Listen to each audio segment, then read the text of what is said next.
Hello and welcome to the Business of the Business podcast. I'm your co-host, JP Jump House from the Two Man Power Trip. Of course, joining me is the co-host, the financial wrestling genius himself, Mr. Lavie Margolin. Lavie, how you doing today, sir? I'm doing great. We have a very special guest to kick us off for tonight, all the way in Singapore, Greg of Wrestlemax. Greg, how are you? So Grapplemax, actually.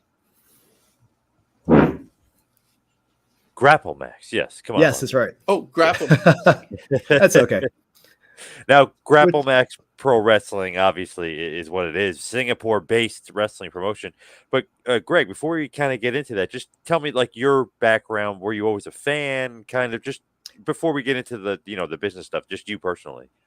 Yeah. Well, first, thanks for having me on the show. It's very exciting to be here. So I've been a fan since I was something like 5 years old.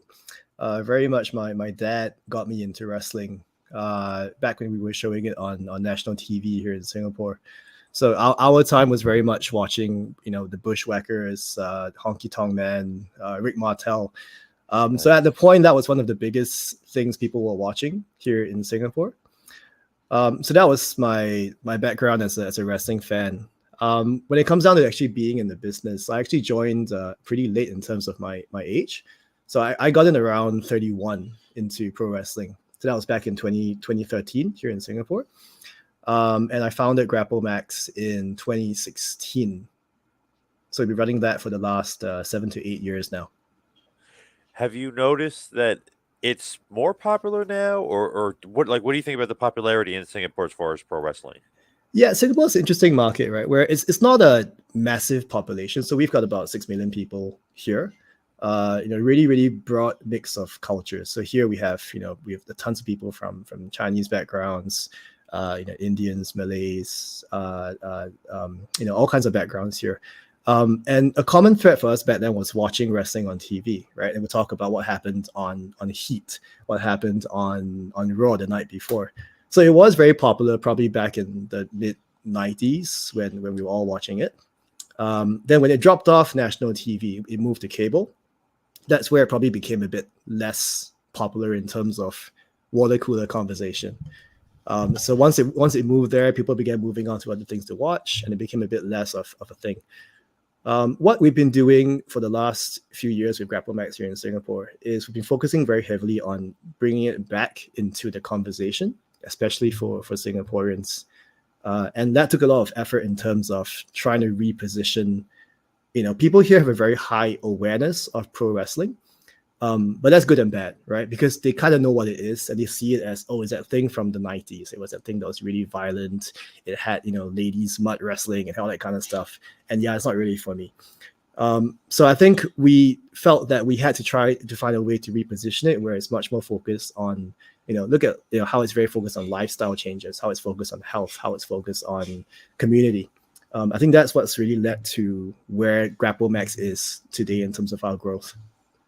When you look at like old school wrestling, were you guys watching it? Like, was it on a day later? Was it on like a week later? Was it on like live, or how do you? Yeah, I don't think it was live. It probably wasn't live. I'm pretty sure it was. We watched a lot of superstars, so I think that was the highlight show. And there was a point, even when it was on cable, that the regional broadcaster actually had someone who would host their own in-house highlight show on I think it was called Star Sports. So it would be this guy speaking in Chinese and English, and he would talk through, hey, this is what happened last night on SmackDown, and it's almost like their own cable hosted highlight show.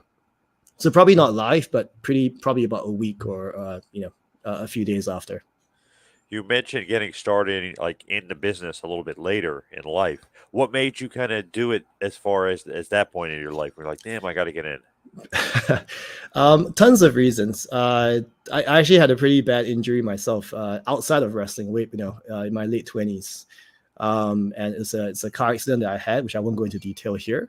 But basically, I had some issues where the doctor said, you probably wouldn't be able to walk again, but if you do, right, go do something crazy. So that was one part. And it was around that time when wrestling in Singapore had begun to start a small group of people who were doing wrestling. So that's where we all got involved in wrestling in about 2013. So that was the initial seed when wrestling got started in Singapore in 2013. When you look at you and like getting into behind the scenes, was that like a crazy transition? Like, oh god, I'm gonna get into wrestling now. You know what I mean? Would like financially and everything else, was that crazy for you to do that? Yeah, so I'm not sure if you guys are familiar with the Singapore wrestling scene much. I'm going to assume probably not too much at Right. all. So here, I think it's very, very early days for the industry, right? So we're not anywhere near what it's like in the States or the UK or Japan, where it's a profession at this point in time. We have a lot of people who get into it because it's a cool hobby, right? It builds your profile. It makes people go, oh, hey, you're that entrepreneur who's also a pro wrestler. So I got into it, number one, because of course I was a fan, but number two, because I discovered that through wrestling, it really helped me gain a lot of things like, confidence and talking to people and, being on the stage and just addressing 100 people at one time. But the reason why we moved on to creating Grapplemax in 2016 was because we felt that there were ways we could approach the growth of wrestling in Singapore that could go faster. And 2013, there was a very high barrier to entry, right? So it was a very, very specific culture of, you had to prove yourself to us, right? You had to do, 1,000 squats, 1,000 push-ups to even talk about wanting to be a pro wrestler, right? We will brag to you about all the injuries we've had, like how we fight through cuts and bruises and broken bones, which is great from a very old school, I would say a very carny perspective, where we want to protect the business. But again, going back to how Singapore is a very, very small market, 6 million people, of whom maybe 1% might want to even try wrestling. It's a market where people are very keen to try new things, but they will try it once. And so we felt that if we took the same approach in Singapore, where let's make it really hard to join wrestling and we only want the best of the best of the best, we'd never grow. We would just keep attracting the same, 15 people, 20 people, and it'll be very, very hard to grow the market. So that's why we decided to say, we've got a market here where people want to try things once. People have awareness of pro wrestling, right? They know of it from either as kids, through their parents, or they watch it now. How do we give the best first impression?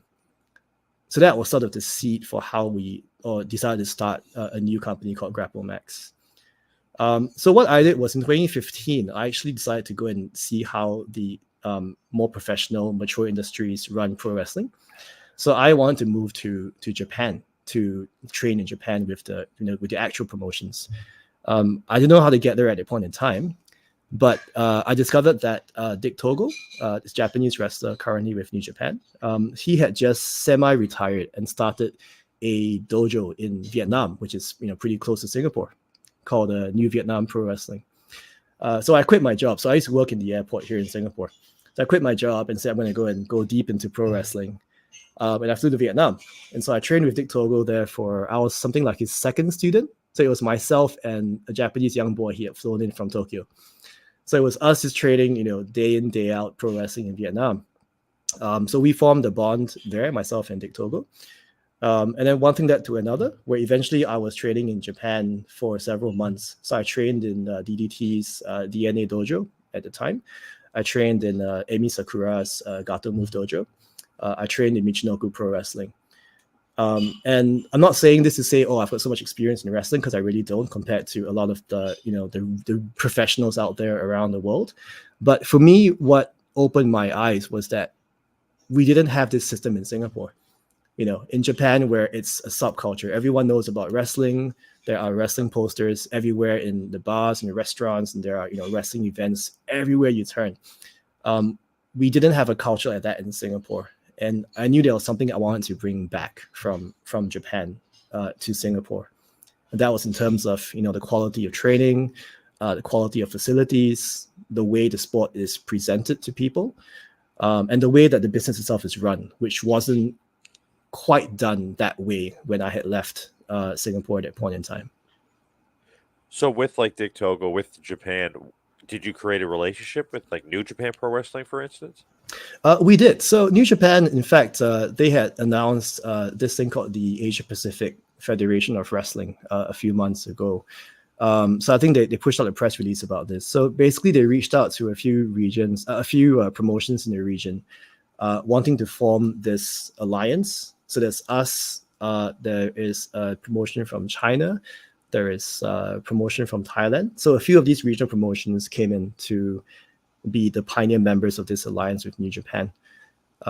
So this is something which I've been working on for quite some time. So even when we first launched in 2016, Grapplemax actually was working with New Japan. So we provided ring crew for them to host a show in Singapore.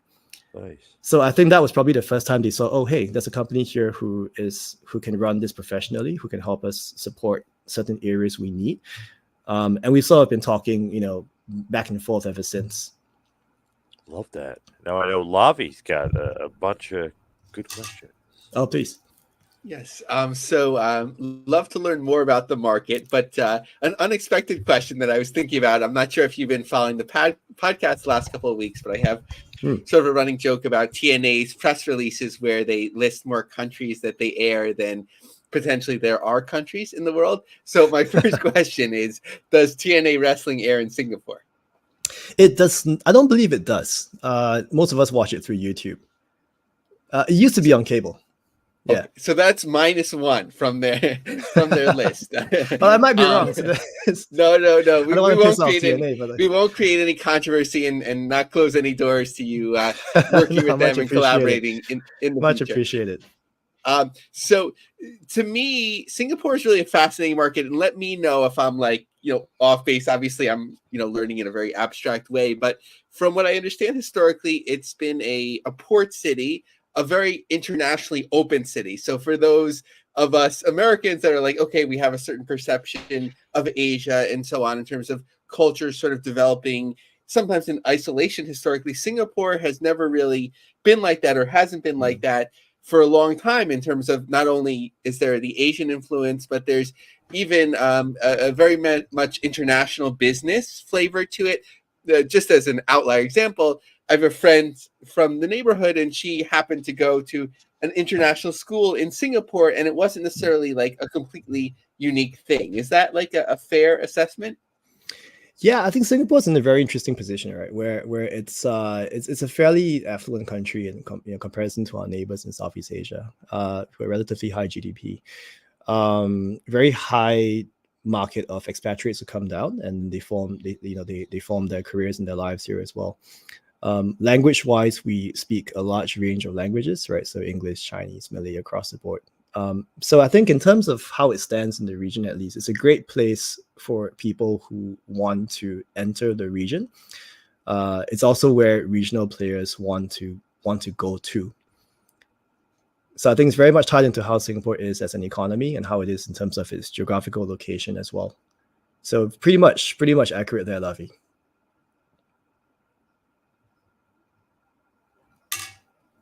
So in terms of thinking about your fan base, you had talked a bit about like potentially there's like a lapsed fan base that have a certain perception of wrestling. But as you're attracting fans today, is it sort of introducing them to your style, or is there a certain expectation that people have exposure already to certain forms of pro wrestling? Yeah, so again, I think there is existing exposure. In fact, the WWE's been here, I think, at least 4, if not 5 times. And that goes back to the days of Hogan and Warrior. I think they were here as well back in the early 90s. So there definitely is prior exposure to pro wrestling. What we've been working very hard on doing is changing those top of funnel points, right? How do we change what gets people into wrestling, especially in Singapore, where people pretty much think they know what wrestling's about? So besides running a very high frequency of shows, we also try and run a lot of cross-disciplinary events that are not purely wrestling shows. So we run things like, in fact, we're running something we're calling a house party tonight, which basically is a very casual event where we invite both the wrestling community and their friends to just hang out in our production studio, where we run things like video game tournaments and impromptu, spontaneous matches, Q&A segments. So we make it very much like, here's a place where you can come down and you're not just watching a wrestling show, you are building a community of like-minded wrestling fans. So that's one part. We've also tried to focus on collaborations with other non-wrestling companies. So we once did a pro wrestling poetry performance for an arts festival. If you could imagine that. So think about live poetry rap battles that's choreographed in sync with a live wrestling match, who are reflecting the flow of the back and forth of the poetry contest. Yeah. So I think the good thing about how it is in Singapore is that it's good and bad, where Singapore tends to support things which are very clearly defined. So they'll ask you, hey, are you a sport? Are you an art, right? Where do you sit in terms of how do we define you so we know how to give you support, give you grants? Where do we put you in the newspaper? So people always ask me, are we a sport or an art? And my answer is always, well, who's asking, right? Because we can always play based on what that industry needs. So we run wrestling events at sports expos. We've run wrestling events at arts festivals. So it's really about finding different ways to bring people in from different markets who know of wrestling but wouldn't think about coming to a wrestling show. And I think that's been our main focus for the last 3 to 4 years. Love it. I'm not sure if you're familiar with, I think it was the late 80s, very early 90s, where Jeff Jarrett, and I think Jerry Lawler, if not Bill Dundee, wrestled a match. It's sort of coordinated to like a symphony orchestra. Which got them some attention. And the idea of the house party, I think that's something, John, our friends at GCW might want to utilize. They have the July 4th barbecue event, but that gives kind of gives the feel. So maybe something like that coming to Fight Plus as well. So it sounds like wonderful, ways just to get out there and create awareness. In terms of bringing in talent, are you at the point yet, and have you sort of flown in talent, and who has that been, and how have those relationships developed? Yeah, it's a good question, because it's something which has been done in Singapore for a long time. So even back in 2013, when we first started, prior to Grapplemax, shows always focus very heavily on having, a major talent to be the draw on the show, right? So we brought in people like, in the old days, people like Johnny Gargano. He was here. Seema from Japan were here. Kenny Omega, in fact, was here, I think, for in Singapore a couple of years back.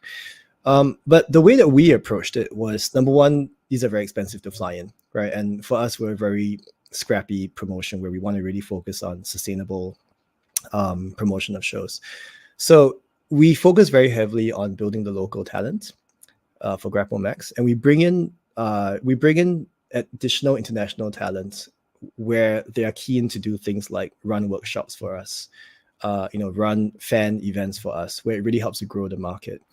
I think you mentioned TNA earlier on. So we've worked with Mike Bailey before. So he came down in 2018, if I recall correctly. So Mike Bailey's been here. We've worked with a ton of people from different countries. So we brought people in from the Philippines, from Japan, from India, from Malaysia, Thailand. So again, we bring in strategic partners who can really help to boost the local talent pool. So in terms of, obviously there's what I would imagine at the moment would be the main strategy. We have a certain region, a market, let's maximize that, let's grow, and so on. But obviously you're talking to us in New York and New Jersey. So in terms of building up your visibility and beyond the profile, sort of like a vertical, like an international vertical, is there a strategy? Is that YouTube? Like, what would like your would be, or maybe let's say like mid-range goal in 5 years in terms of like international exposure? Yeah, so we do have a pretty decent international following. We do post most of our content on YouTube, so we do use YouTube quite a fair bit. Most of our traffic comes through Instagram. So we recently also launched our developmental brand called NWE. So we're pushing a lot of traffic now to both Grapplemax and NWE to focus on two different markets, right? One market are people who want to just watch the wrestling shows, just follow the narratives. NWE comes in where we want people to watch behind the scenes, right? Know the people who put on the wrestling shows, training videos, behind the scenes content. So overall, it's pushing very heavily on our Instagram content, and that's top of funnel leading to the YouTube long form match content. Great, thank you. Let me turn over to John.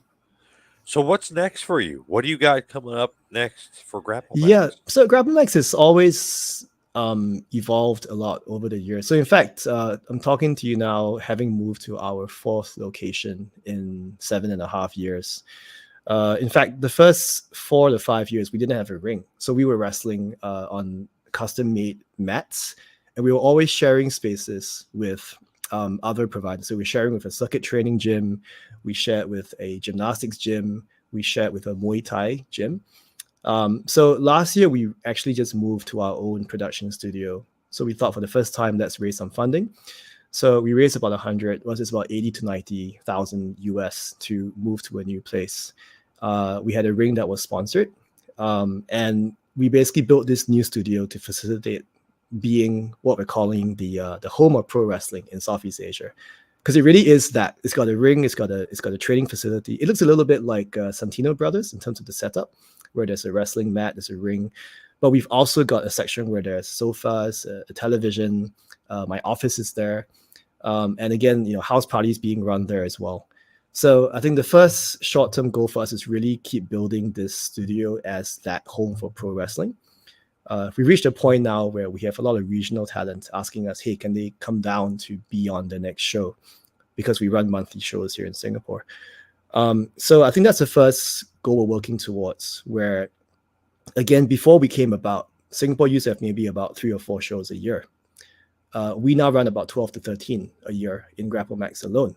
And that's facilitated very much by having our own production studio.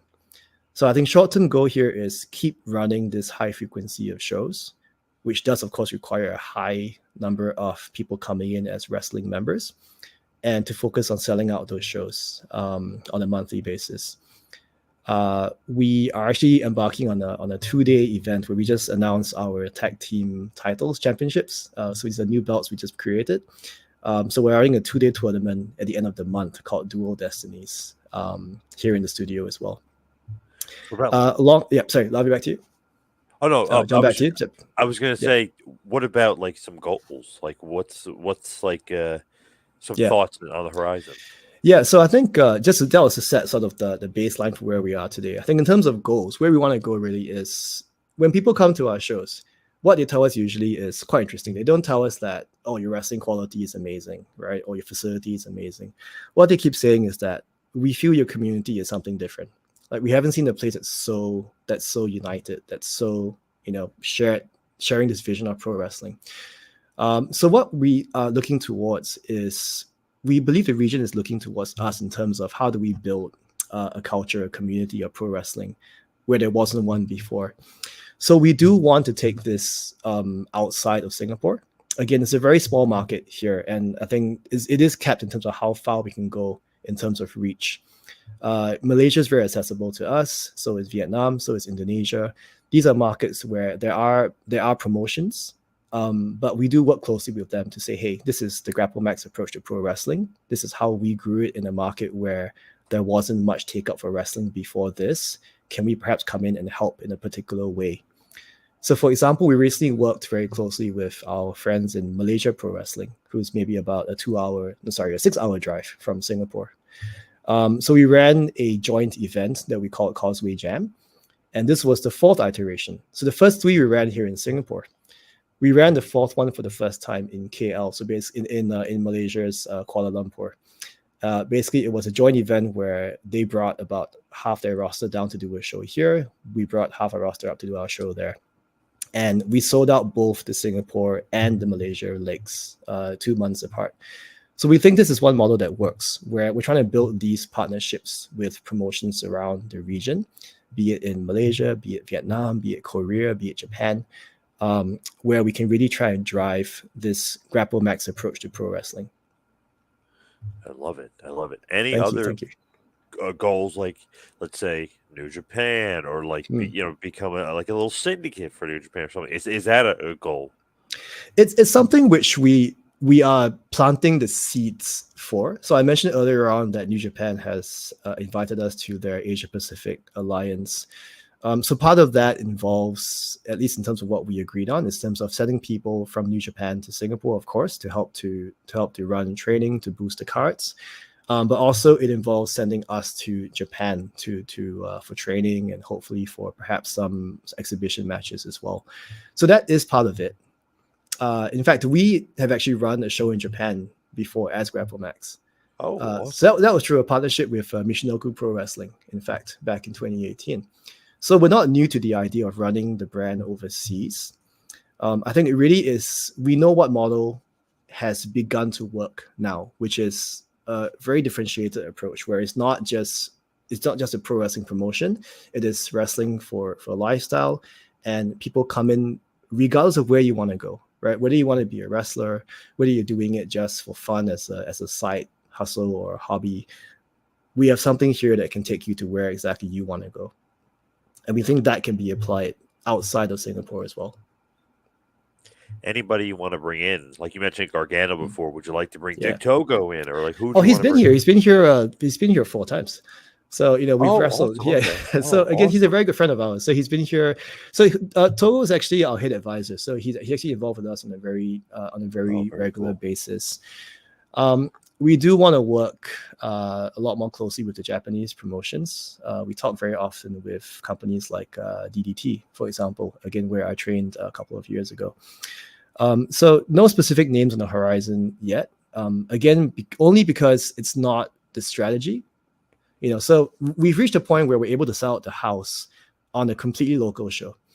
And I think that came with not just luck, but also training the audience, right? That you can support local, right? There is very decent talent here in Singapore you can support, and you shouldn't just show up when a superstar comes to town, right? Because that drives down your margins, and also it makes the shows very, very pop heavy, right? People come for the show just for your main event star, and you don't really care about the rest of the card.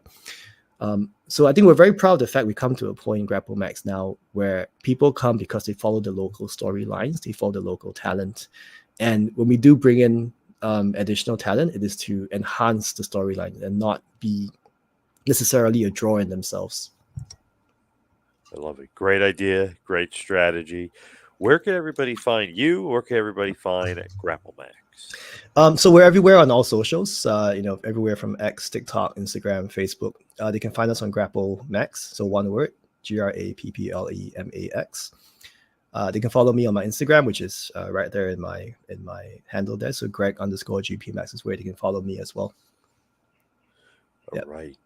Greg, thank you so much for all time. Really appreciate it. Good luck with Grapplemax. No, thanks for hosting me. I appreciate it. Thank you. Thanks, Greg. Thanks, guys. Thank you, Greg. All right, Lavie, let's get to the news. What is going on? What is the latest with AAA? So, of course, we had been hearing, I think it was your friends over there at the Conan podcast. I think Conan had been talking about for a while that a U.S. deal was coming, but, people talk about deals all the time. So what's happening? So they did land a very good deal in terms of exposure, in terms of networks through Televisa Univision, of course, Spanish language, Hispanic marketed networks. Unimas is the 18th overall in 18 to 49 viewers with 133,000 average in 2023. Different resources have different numbers, but the 32nd most watched network overall with 372,000 viewers, according to Variety, and the 31st most watched network overall, a drop behind the CW, right, which we're talking about NXT coming to the CW. They're basically just there with 364,000. Now, TUDN, TUDN, that correctly in terms of a network, on Mondays at 7 p.m. we'll replay this Unimas show. It's impressive in itself because for TUDN is the 88th most watched network, and their ratings are much higher in comparison to Access TV and Galavision. If for those that remember, longtime Galavision airing Lucha many years ago, but TUDN averages 111,000, which is an 18% decline. But Galavision and Access TV both average about 36,000, in terms of their overall networks. TUDN is in they've lost a lot of homes, generally in terms of traditional cable, 23,000 homes. So that's really impressive, that they're in that small number of homes and they can average that much. Just to drop something in there, when I was doing that research, which was really interesting, beIN Sports and beIN Sports Espanol. beIN Sports is just in 10,000 homes now, and beIN Sports Espanol is in 6,000 homes. Oh, interesting there. So, what is going on with Sukeban? Let's go, Joshi. Yeah, so one of the things was I don't know, is there anything that interesting going on with them anymore? Do we need to cover them? But Yeah. not to be negative on it, but they're in LA.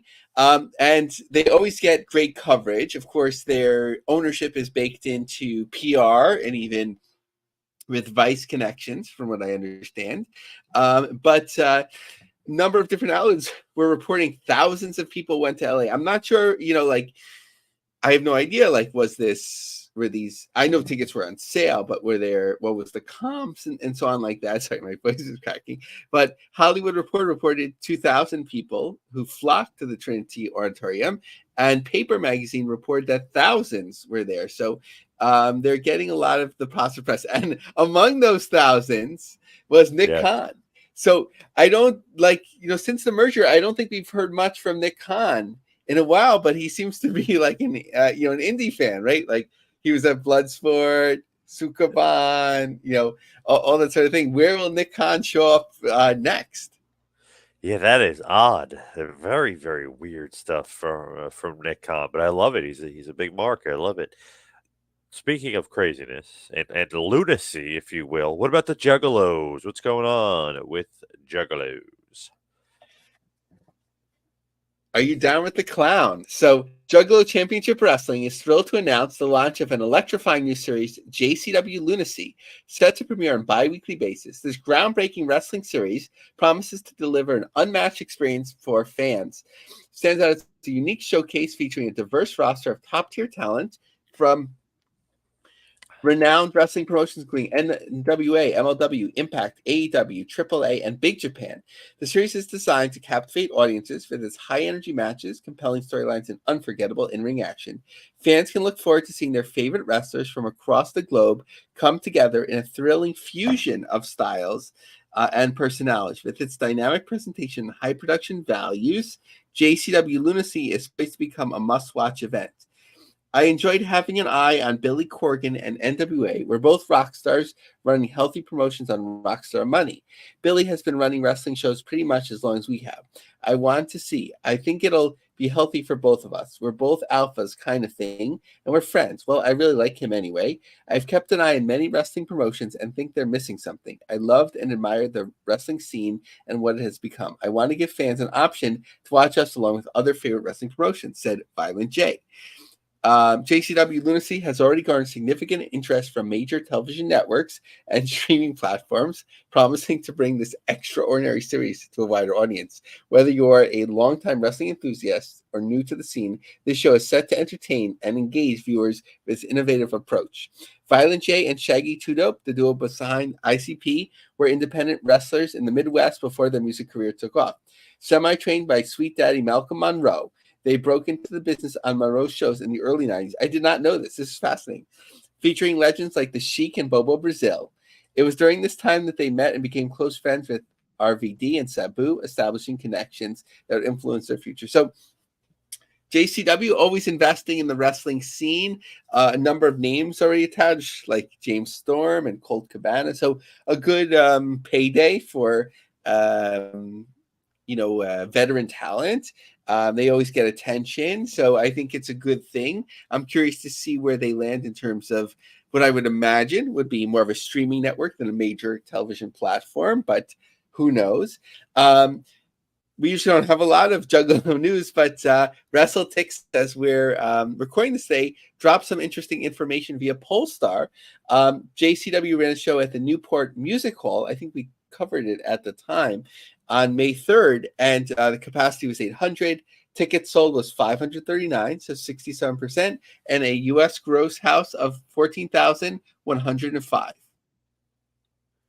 Now, what about Freddie Prinze Jr.? So nothing wrong with Freddie Prinze, but I'm more, I believe more in the clowns than Freddie Prinze at the moment. He's been talking so much. My federation, it's still live at the other two places that I'd mentioned, and a third place has jumped in and said they're interested. Prinze said excitedly, noting that the newest suitor has begun running things up the corporate flagpole to the actual decision makers. I have 3 places now. I just want 1 yes. If I get 3 yeses, that's awesome. Prinze, this was from, I think, Wrestling Inc. originally. Prinze is said to be in talks with Premier Sportsnet. I think that was his own streaming network that's actually, I think, rebranding, among other potential broadcasting partners. So I hope that's not, his main, that's not one of 3. His vision hasn't been fully revealed yet, but he has previously reached out to various independent promotions, including House of Glory and TV producers. I have been told that to be correct because I've spoken to somebody that spoke to him actually when he was thinking about doing such things. Prinze has also reached out to former WWE superstars, as noted by his musings about Becky Lynch. He'd approached, of course, the late Bray Wyatt about joining at the time. Obviously Bray Wyatt passed away, but sort of exploring this. But it's been a number of years, and it seems sort of like he has a TV pitch, and if somebody's willing to buy it, that'll start a promotion, but not that he has the confidence necessarily to start this promotion overall, no matter how much money he made from Scooby-Doo 2. And maybe Sarah Michelle Gellar is sort of like, well, let's let's not be too hasty here. Our careers aren't what they once were in the 90s. The money is flowing. I'm just freestyling here, but I'm glad that he's being a little bit conservative about starting up also. I think that's a good idea. What about the world of TNA wrestling? They've got a lot going on, including an NXT, I guess you could say a show up, if you will. They all showed up at NXT. Yeah. Top TNA officials in attendance at NXT Battleground. This is via Mike Johnson. There's a photo. TNA President Anthony Ciccione, Executive Producer Ariel Schnerer, Gail Kim, who has been reported later as the head of talent relations, are all in attendance. Other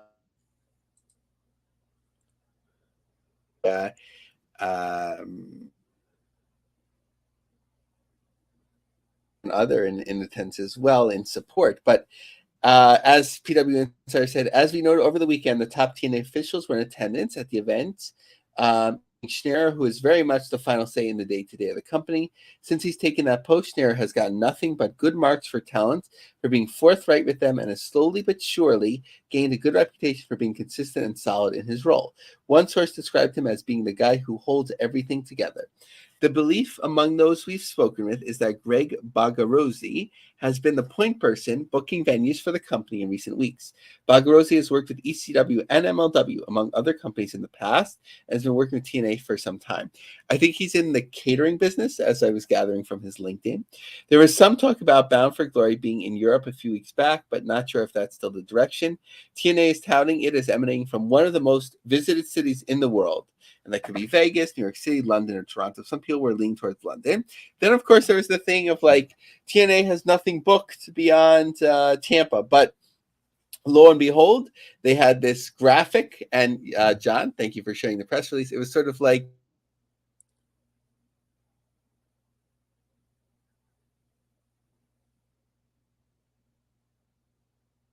out. It will have taken place here this or soon to take place. The 15th tickets are available. June 20th and 29th tickets were looking slow in Montreal, according to PCO. Of course, the major event. More than 2,000 tickets have been sold at that time, so likely more. Tampa are State Fairgrounds, Louisville, 30th and 31st at Old Forester's Paris Town Hall. That seems like a popular venue now in Louisville for promotions outside of OVW to book. And Cleveland at Temple Live, another popular venue for wrestling promotions. I believe that's the place that GCW will run as well. So an interesting tidbit dropped from our friends at WrestleTix. This was via Polestar. So they actually had the numbers for a show that they did in Newport, Kentucky recently. May 19th. I didn't have a chance to see if this was day 1 or 2 of that show, but the numbers aren't surprising to me, actually, because every time I've looked at Eventbrite, or when Eventbrite had their total number of tickets sold for TNA, and I divided it by the number of shows that have been run, as well as counting ticket maps for a typical show. So not outliers like Cicero Stadium or Verdun or Las Vegas, but the typical TNA show, it's always been about 200 tickets sold around. So for this show on May 19th, it was reported that 199 tickets were sold out of a capacity of over 1,000. So 19%, with a gross that seems really low to me for that even 200 tickets sold. 8,887 tickets sold. Dollars, sorry, for the show. Of course, Cicero Stadium is sold out now. One final piece, right, as we, of course, talked about extensively last week, another part of the Anthem empire is Invicta, and it seemed like Invicta was going almost dormant, but they signed a deal now with CBS Sports Network. So CBS Sports Network is a survivor because NBC Sports Network went out of business and so on. The CBS Sports Network does not subscribe to Nielsen, so there are no ratings. So make of that what you will. On there tends to be lower profile sports, but I think this is a good plus for Invicta. And finally, on the TNA side, of course, Gavin Bridge gave us the numbers that we shared last week in regards to TNA's fast distribution. They've always been ahead of things, and they're tracked on 9 large platforms: Freevee, Google TV, Plex, Pluto, Redbox, Roku, Samsung, Sling, and Zumo. Just a +1 in terms of another outlet, and there might be a number of these, but Lights Out Sports TV, which is a newer service, they now stream TNA. Nice. What about NWA? Are they coming to your neck of the woods? So, Billy Corgan's NWA to make New York State debut has confirmed that the NWA is slated to hold their first event this fall. We're told the show will be held in Queens. Expectation is this will be a live event and not a TV taping. I'm not sure what the point is. I'm not sure what the point of that would be, right? Like, are you going to fly in all of these talent to do a live event? Who's the on the ground promoter? W promotion.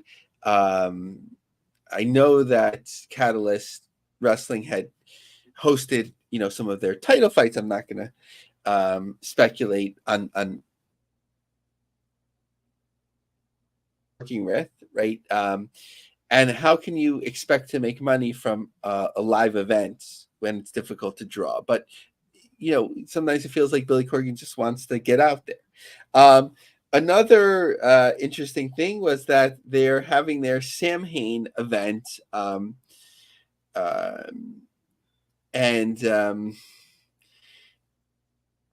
It's, last year was very controversial in terms of the angle with the sinister minister who, appeared to do an angle that, like, as if he was doing cocaine or whatever. And the headline was like, "Does it snow in Florida?" Now, Kerry Morton he's very involved not only in front of the scenes for NWA, it's really one of their top stars. And now, actually, he was on the press release that PW Insider had posted for this Juggalo Legacy show. So really getting involved. But he had, of course, helped promote, and he's still in college, by the way, and part of the gymnastics or cheer team. So really amazing person. But he reflected on LinkedIn about the marketing strategy for Back to Territories.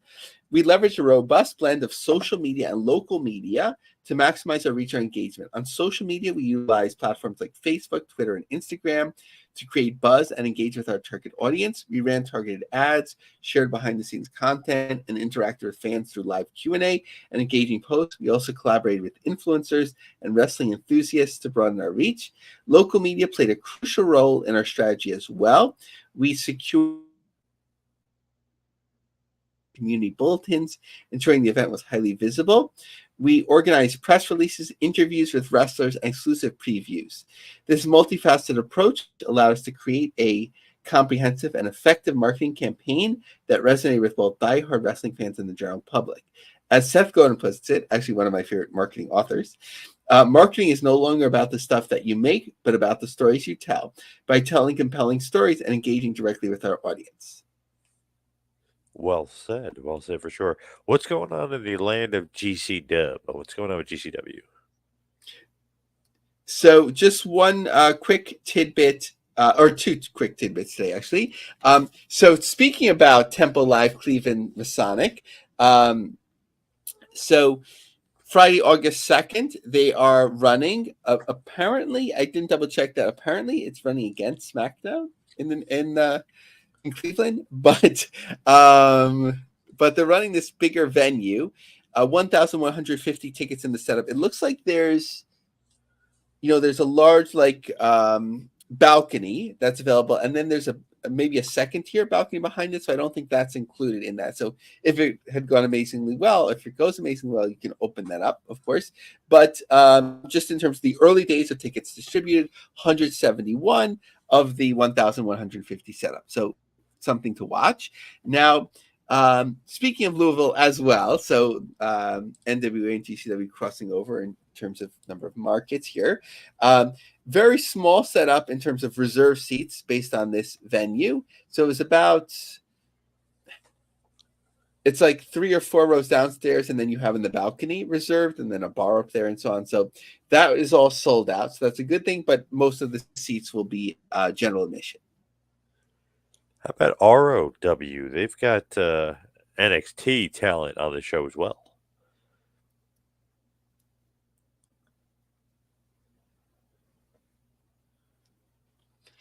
So a tidbit about Ring of Honor as well. So just to show the continued relationship with NXT and WWE, obviously through Booker T, Zila Fatu posting about time to demolish whoever NXT throws at me. So on June, actually the show took place, so we'll have to flag back on it, whatever we learn. But Danny Limelight and Lexis King, of course, were to face Zila Fatu and Ryan Davidson. So really a unique situation for ROW, which is always making waves, to have access to an NXT talent like this. All right, let's talk about main pro wrestling scene. Let's talk about Limitless. What's going on with Limitless? Seems like a lot is going on. So Troy R. Bennett wrote an article called Maine's Wrestling Guru is taking the biggest chance of his career. So this was like, as we've talked about it, speculated on, sort of put the pieces together. This article was really a gift to the show because it really covers everything in depth that we've talked about. So I'm going to go through it fully. Randy Carver, the state's most successful homegrown promoter, is a big guy. Still, he looked small standing at center ice inside the dark, deserted Coliseum last week. The sports and entertainment venue can hold almost 4,000 people, but Carver had the silent space all to himself. He's hoping for a different vibe come August 17th. That's when Carter will try and fill every seat with rabid, rowdy fans eager to watch the greatest grappling spectacle he's ever staged. The Coliseum is by far the largest arena Carver has ever tried to fill and the biggest business gamble he's ever taken. Professionally and financially, it's the equivalent of a wrestler leaping off the top rope, hoping to nail an outstretched opponent. If Carver lands a stunt, it could lead to an even bigger event and more success. If not, he could take a financial bath and lose the momentum he's built up in recent years. This is going to be the biggest risk I've ever taken with my organizations. We've got to fill the place. Carver, who also runs a training school, started Sports Entertainment Empire at 18. He's now 27, with a savings account and $700 borrowed from his mom and dad.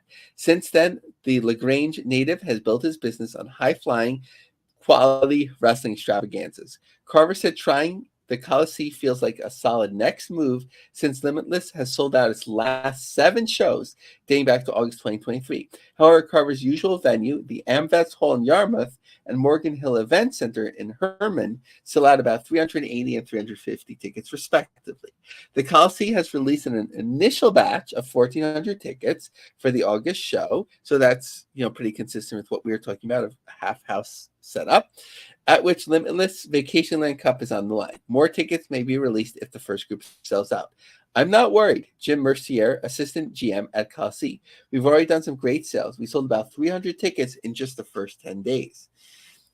In fact, it was Mercier who approached Carver about putting on a show at the Historic Coliseum, which saw Muhammad Ali's iconic defeat of Sonny Liston for boxing's World Championship in 1965 with what is known as the Phantom Punch. At first, I thought he just wanted us to do some kind of wrestling-themed night at a hockey game, Carver said. The Coliseum hosts the main Nordiques of the North American Hockey League most of the year. It's also hosted Bruce Springsteen and Bob Dylan many years ago.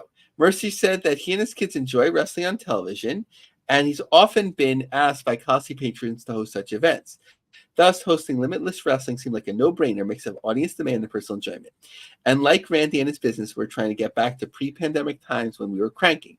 Mercier said ironing out details with Carver is easy compared to working with some national wrestling promotions he's dealt with in the past. I think there was a Ring of Honor, New Japan type show, or maybe just one independently.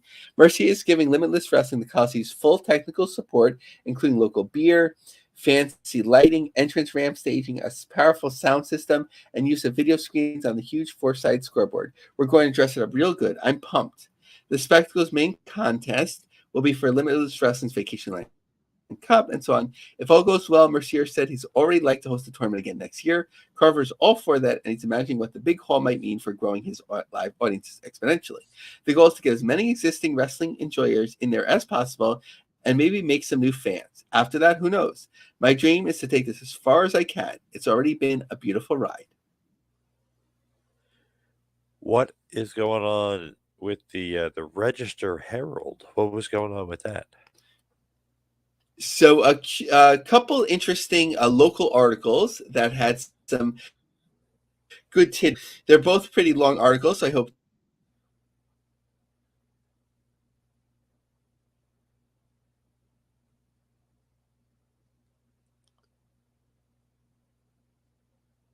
who runs Retro Reset Video Games located at 2 malls. We've worked heavily with Premier Wrestling League. We got to a point where we knew we were going to have to do our own thing, bought a ring, and then we signed a long-term lease here, so we knew we had the spot. Growth has been constant for the promotion, which has its own TV program with a strong following. It's become so popular that it's branched out, and Retro Reset Wrestling was born. And now the road to Retromania is in place. Retro Reset Wrestling will hold its biggest card so far when it hosts Retromania August 3rd at the Linda K. Epling Stadium in Beckley. Whenever I think of Beckley, I think of that Jim Cornette lawsuit many years ago. It'll be a day-long event starting at noon. The steady growth of the promotion has led to this point. One of the things that's helped in gaining visibility through its television agreement, this is my favorite part, John, with New River Network, which televises the shows at the Crossroads Mall to optimum customers on Channel 5 in Fayette, Raleigh, and Greenbrier counties, and on its bigger platforms, Facebook and YouTube.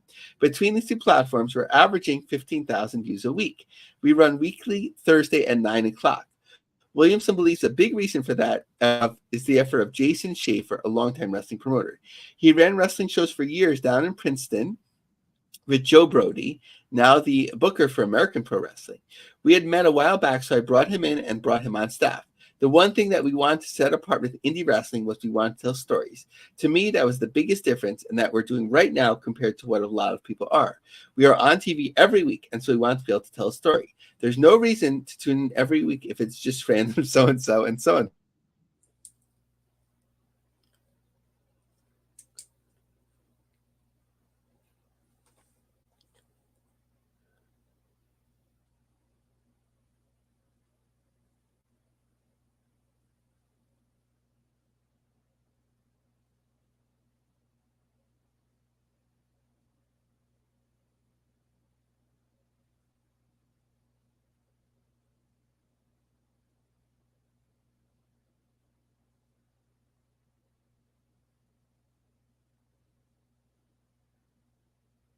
These guys do a great job and put on shows. Okay, so everyone find that article.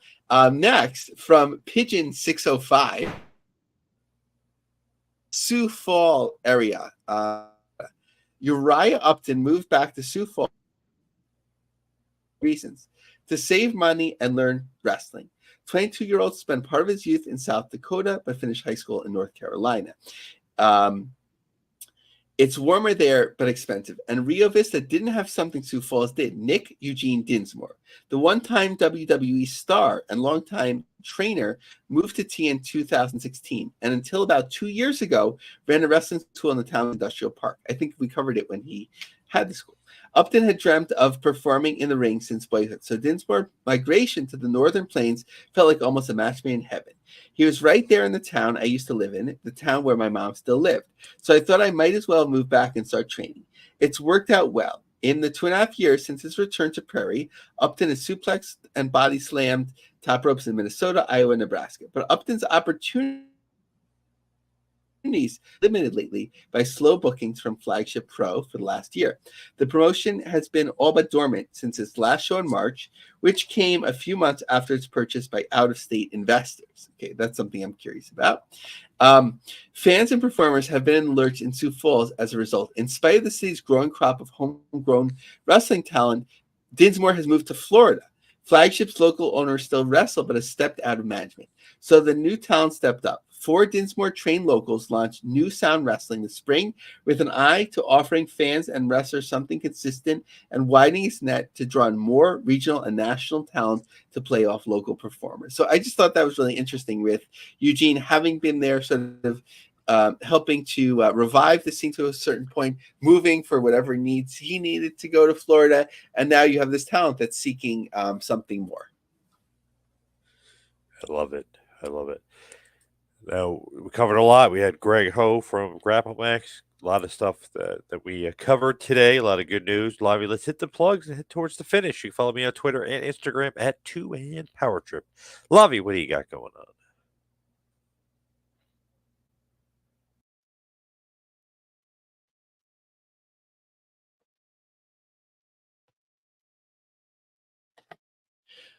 So that's it for the show tonight. We had a wonderful guest and we covered the news. It was great to expand beyond TNA after a couple of weeks of a TNA deep dive. Of course, be sure to follow John on the 2Man Power Trip platforms, which he'll get into in a moment. But you can follow me on Twitter at LavieMarg, LavieMarg. Check out my long form articles on LionCubJobSearch.com and check out our ever-growing group on LinkedIn. Back to John. All right. Yes. Like I said, you follow me on Twitter and Instagram at 2Man Power Trip. Thank you, everybody, for tuning in. See you right back here next week for a little business of the business. We'll see you next week, folks.